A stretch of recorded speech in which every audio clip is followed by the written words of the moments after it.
perché ti piccicata nata poco fai stessi cose ogni giornata, ogni minuto, perché non si capace di scordare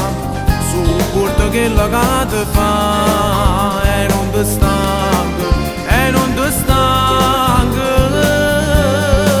ma non lo pensare, pensa solo a te.